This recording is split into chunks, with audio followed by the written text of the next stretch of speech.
Good morning. How are you? I hope everyone is well. I might do a live coming up one morning because I'm asking how are you and no one can answer. So maybe that would be fun. I'll have to see how that works out with my schedule this week or maybe next week. That might be kind of fun. Let me know if you guys would be into that. Maybe I'll do a live in the morning instead of a recorded version of this and we can engage and talk a little bit, which would be fun. Okay, so this morning, I actually had a lot of ideas of things that I wanted to talk about and share with you, and I kept finding myself going back to the same place because it's something that I personally have um, experienced and had to take some extraordinary measures to navigate it, especially when my marriage was not doing well and I was doing my best to figure out a way to not get sucked into the emotional tornado that would occur on a regular basis.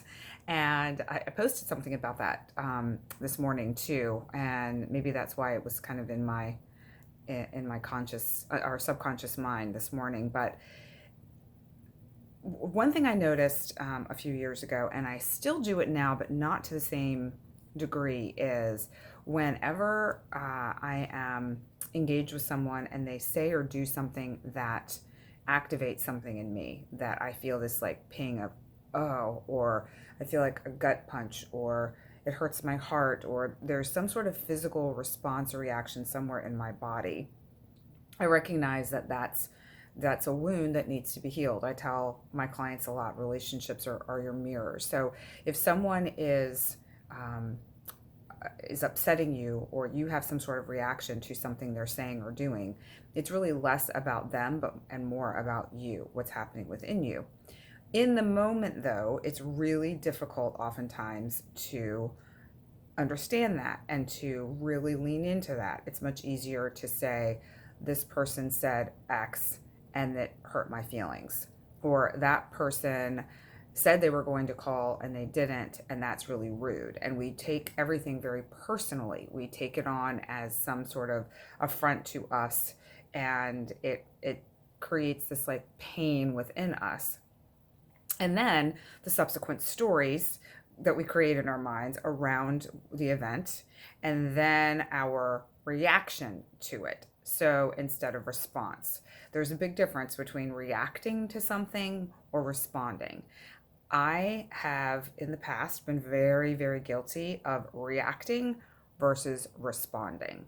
I would feel hurt. I would feel pain. There would be some action or inaction that would trigger something in me, and then I would react to that, and it just doesn't go anywhere.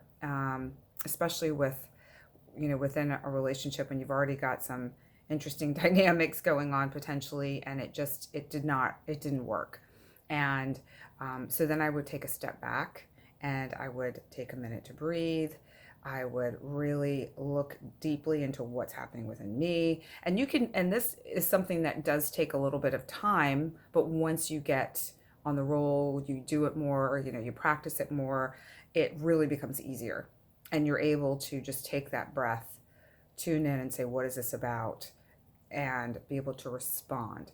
There's that fine line, the nuance between um, learning what the interaction between you and the other person is there to show you, what part of you that is wounded, that needs healing and some attention, and also creating a boundary for yourself where, if someone is overstepping and they are inserting themselves into your world, into your life in a way that doesn't feel good or right to you, being able to verbalize that and communicate with them in a way that's respectful and loving and kind, not attacking them either, just really having a sense of what's okay for you and not okay for you.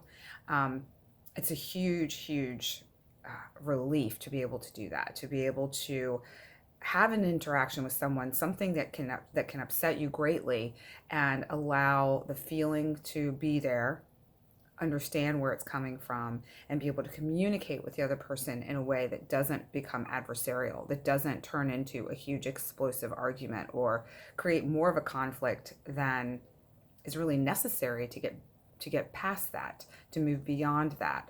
I think there's a power too in being able to communicate clearly and concisely and lovingly with someone else. I mean, this could be an intimate partner, a child, a friend, a coworker. You know, it doesn't really even matter who they are to you in your life, because each of us is really just looking to be seen and heard and understood.